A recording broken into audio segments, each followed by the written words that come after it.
Hi, this is Judith Reedy at the Creative Zone, and today we are working on a new image, a completely new painting. We're going to go from start to finish, and we're going to paint winter white. And right where I live, we're having a snowstorm, which I am so ecstatic about because I have family coming to visit, family who very rarely get to see snow, especially little ones who are excited about building a snowman and also about just going down the hill in a sled or a tube and just having fun in the snow. And so I'm so excited to be painting this today because they're going to be arriving in 2 days, and it's just, I have all these ideas and things that we're going to be doing. And that's when I paint, I get excited about it. Helps me capture my imagination and take it and just meditate on how wonderful it is at the time when you're experiencing things. And it's like a memory. So anyway, today we're going to be doing a painting from start to finish. And that painting, I'm Judith Reedy at the Creative Zone, where I'm going to be showing you how I've done this painting right here. And so sometimes it's just backwards, like that's the painting, and where I look at it is the other side. So anyway, be sure to subscribe or like, and you're going to be able to see all kinds of paintings that I make together with you, and you can see my process and everything. And it will be so helpful to you, to help you understand the how to build a painting. Sometimes even some of the frustrations with building a painting. But most of my paintings that I've been showing you have been in acrylic, because I teach my class in acrylic painting. My beginning classes in acrylic painting. But I am an oil painter as well. And this particular painting that we're going to be working with today is with oil paint. And so I had this idea about white. You know, when you're painting winter, you're really painting variations on white. I don't know if any of you have ever gone into a paint store and you looked at white. I mean, there's gray white, pink white, purple white, yellow white, green white. There's all kinds of whites. It's basically a tint that's basically so pale. But when you're painting winter, that's largely what you're doing. You're just making variations on white, or really very light colors with popped, and they tend to be they can tend to be high key paintings, especially if you have no mountains, no strong darks in the painting. And you can structure a painting with highly high key painting for winter with using a few darks to guide your eye through the painting. So that's what kind of fascinated me with the particular one that we're working on today. So whenever I had this idea about an all-white winter scene with a barn near my house, in my neighborhood, and I thought, yeah, I want to do this. I want to do this. And so I kind of, with this painting, because the values were so very high key and very near each other, it was relatively simple to come up, to design the shapes with value. And I'll show you in the image above. And then I mixed colors that I thought would be appropriate. And this particular painting that we're going to be working on today, the image that I have here, is primarily, I would say, of two colors, yellows and purples, blue purples, red purples, and those two complements are what is engaging the painting, with a little bit of black. cobalt black. So let's get into seeing the image and talking again about and seeing the development. Now, as you can see, I haven't started this yet. I'm going to pull this over here. You can see that I have me. Maybe I can put me in the circle. Where would I be? There I am. You can see that I'm in the circle here. I have in front of you, I've already taken some of the yellows, primarily yellow ochre, but I'm going to be adding a cadmium yellow and ultramarine blue, and I also had a phthalo blue. Both blues I'm using in here. The phthalo blue I consider warmer, and the ultramarine cooler. And I have alizarin crimson, and I also used a little diazining purple, even though I could have mixed a purple with the alizarin crimson and the ultramarine blue and gotten a nice purple. But I decided to use the diazining purple. And I have, let's see, burnt sienna, and I have two kinds of burnt sienna. And I have some grays from Gamblin, middle grays, and also some chromatic black. I think I said carbon black, but it was chromatic black from Gamblin. So let's begin and see if we can go through this. I may begin here and may stop it and talk too, but here we go. Oh! What's going on here? Hello. Now here we're going to be looking at the drawing. You can see I did a drawing of a barn, and it's going to be a winter scene.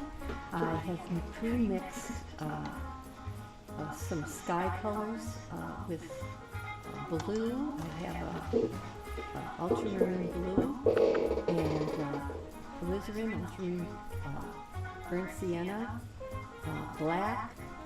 I've also got yellow ochre, and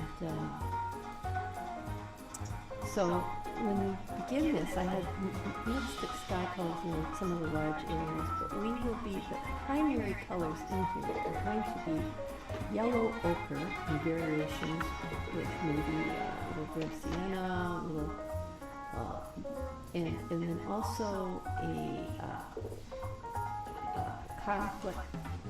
contrasting with its complement I'm going to have as dioxide purple. And these are oil paints that I have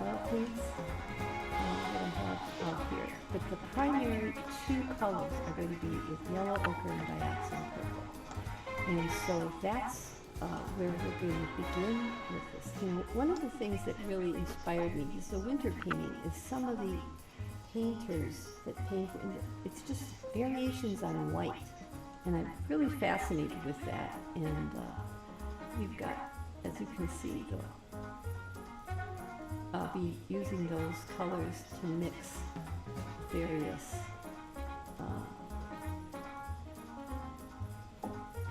And also I'm adding a little bit of cad yellow light. So making it a little brighter, and I'm putting that in. And I'm also going to be using I mixed with the black and mixed some white to make it gray, and I'm kind of doing just an outline of some of the shapes here, and maybe adding a little bit of so I'll be just doing some drawing so you can see the lines a little better, and to get you ready to see the painting as it develops in the shapes. I'm kind of interested in the values here, and some sides are in shadow and some are in the light, and so I'm kind of putting those in the base form.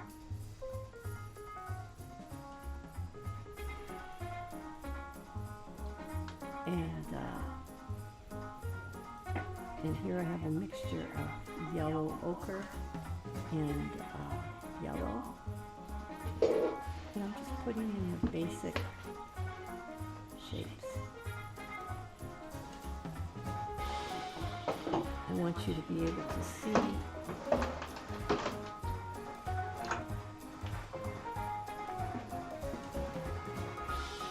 soften those edges a little bit.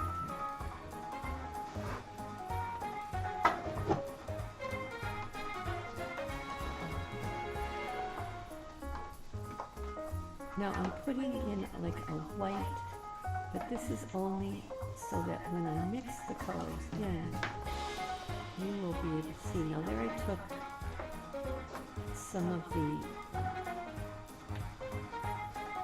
I'm going to start putting in some of the sky color, which is really a mixture of that yellow ochre, yellow and white with a little bit of the dioxide purple, which kind of neutralizes too.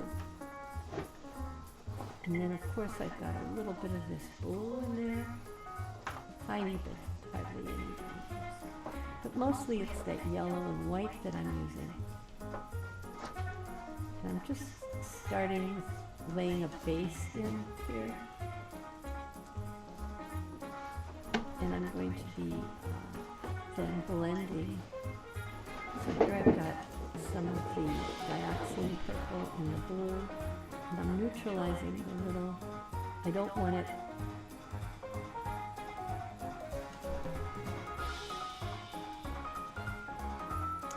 and I'm just laying in like the underpainting for a lot of the sky and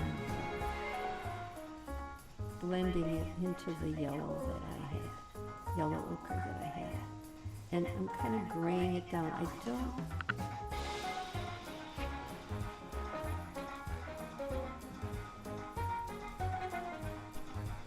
I don't want a real, I like to have variations in that purple.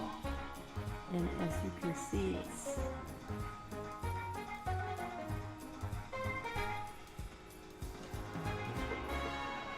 and then I'm using a fan brush.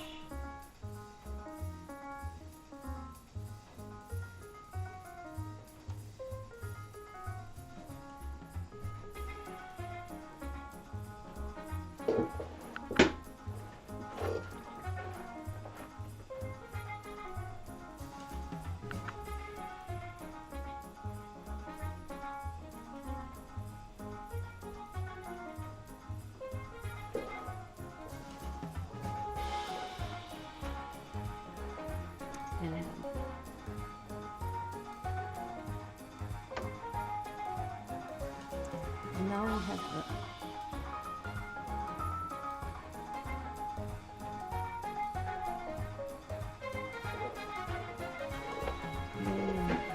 closer to the horizon, which is going to be a lighter color, as if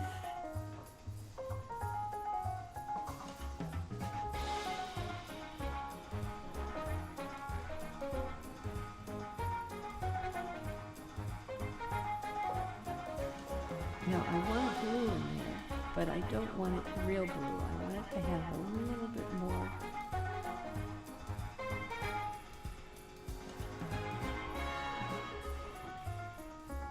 because in the end I'll probably end up making it a little more purple, but I want to start with the blue because I do want it to have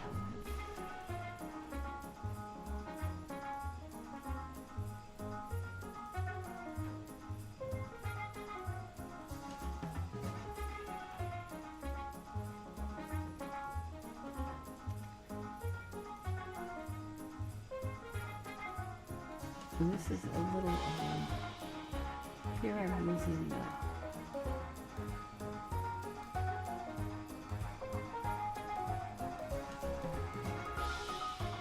a little gray, medium gray from Gambling.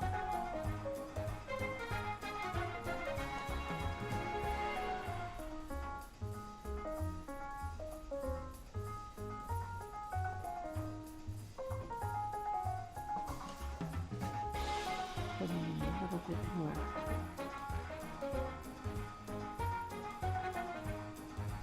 variation.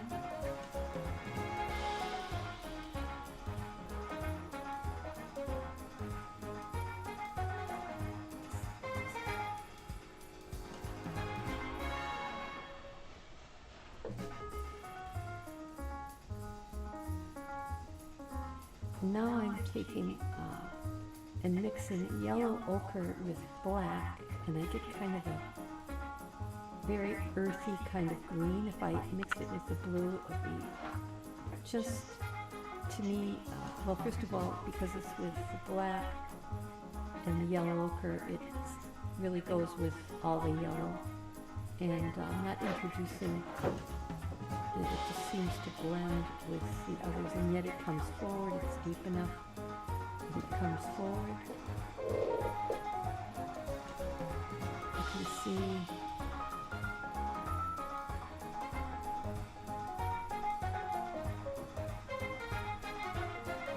I want to add a little bit more color to the base of the barn, but it's paler, it's kind of a brick.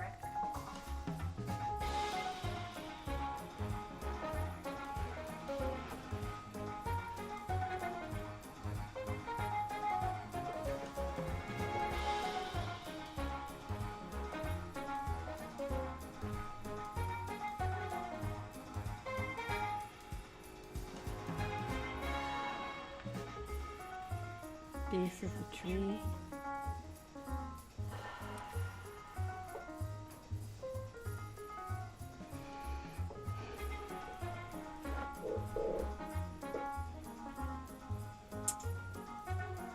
And so here we have, pretty much we're going to be working with, now I'm working with making that recede a little bit. I have a little bit of purple in there. Keep going back and adjusting the values a little bit more.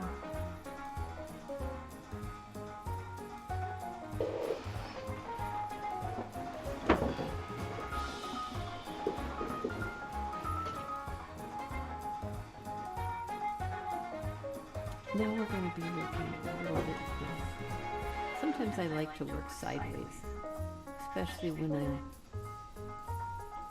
it's helpful.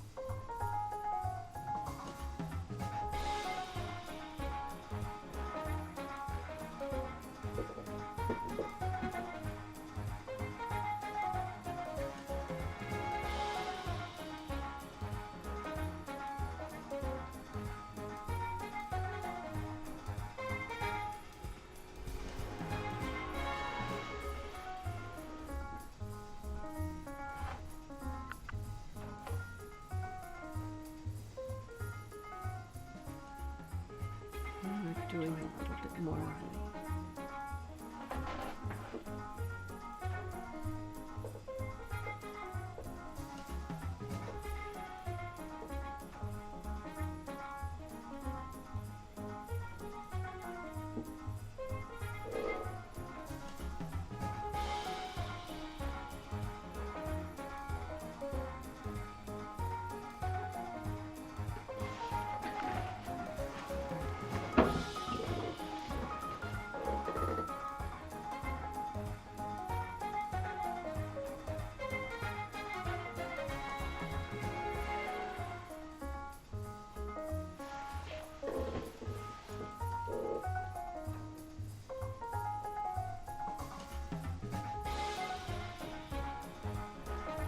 And now put in the, that will lead your eye back into the area there and kind of zigzag through the painting. It's really a good plan.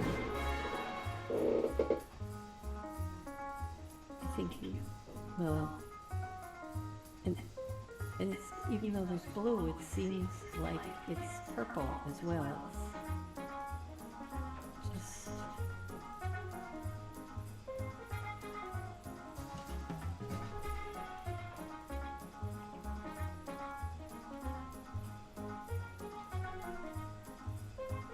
I'm going to start putting in some of the trees.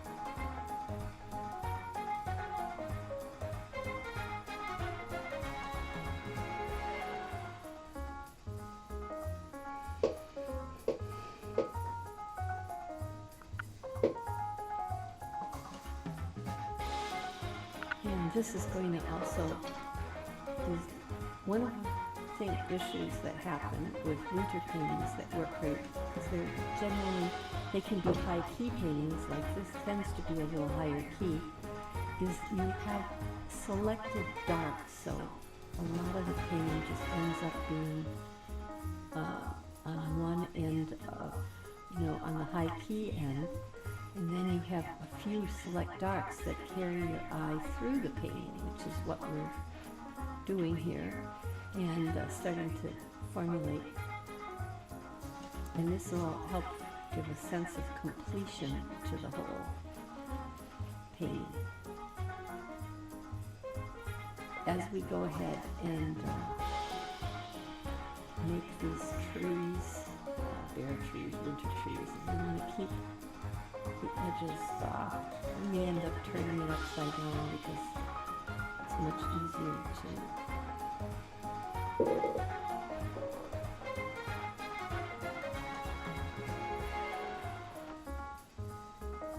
now we're going to put a little bit more texture in the grass foreground, going with a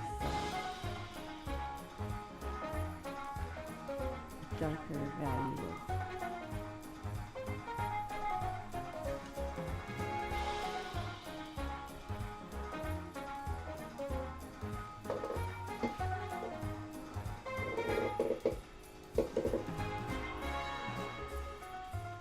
now we're going to work on softening some of this in here, and then using a brush to create so I find it easier to do this upside down than to do it right side up. We're doing some of those branches. We're just really suggesting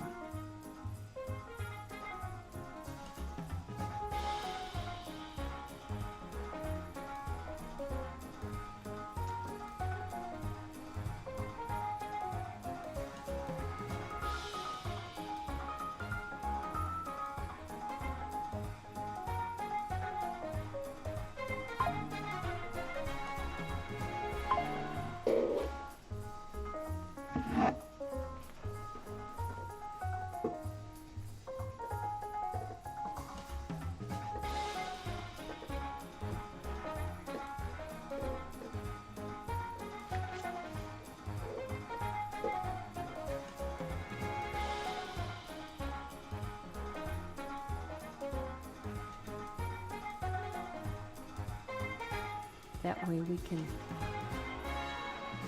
basically complete this drawing.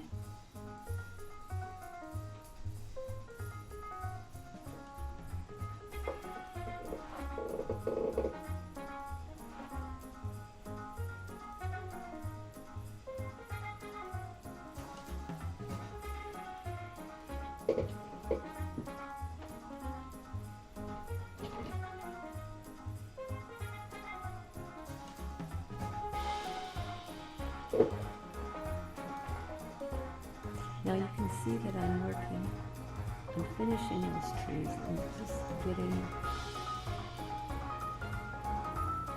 a suggestion of, and now I'm going to smudge some of the edges, because that's going to give it a little bit more of a sense of the very fine branches. But first I painted them. Define that a little bit more.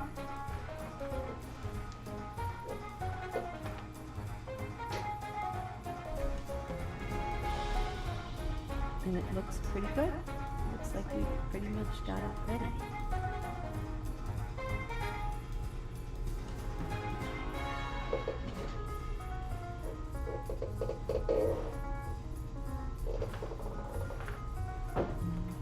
Maybe put a little bit in the face here.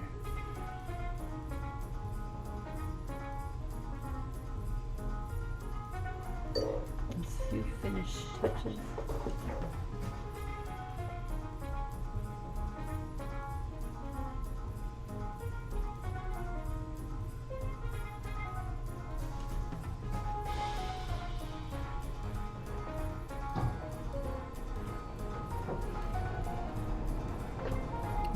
actually use it in just raw red, but that putting that alizarin crimson over that changes the blue to even more purple, but it's optimized. So we're pretty much done. Hope you liked it.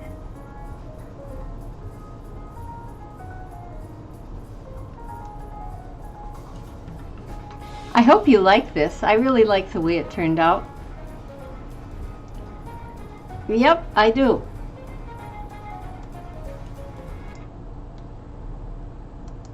Yeah, wasn't that fun? Now you see how I built on things, and I did optical mixing, which I did at the end with the alizarin crimson mixed with white on top of the blue, and you optically mixed purple. But then sometimes I actually mixed purple.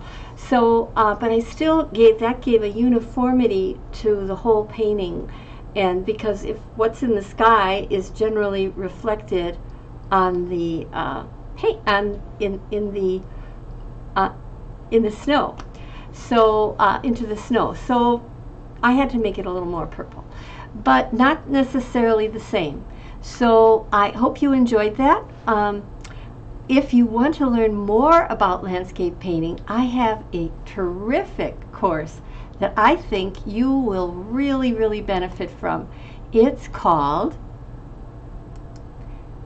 oops, there, we're going to move this over here.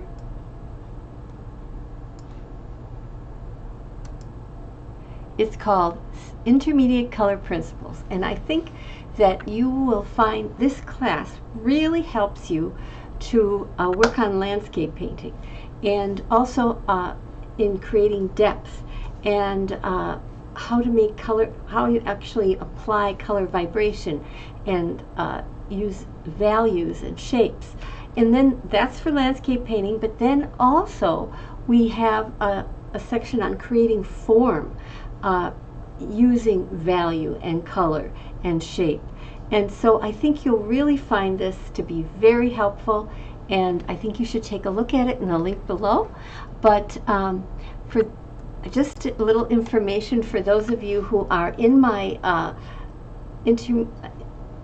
Color Foundations course, I added a new unit, Unit 3, on which you're going to be painting all kinds of flowers. I think you'll like that.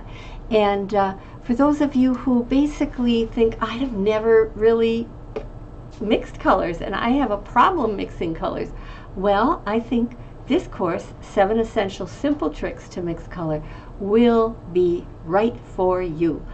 I give you a warm and cool of each primary. I talk to you about which primary to select with the other primary to create a beautiful secondary, a glowing secondary, and if you don't want a glowing secondary, why you would choose the other primaries, the opposite warm or cool primary, and in which case then I also show you how to use tints, tones, and shades in Varia painting, plus I talk to you about color vibration, and you get all of that online at any time on your laptop, your phone, your tablet, whatever, and you get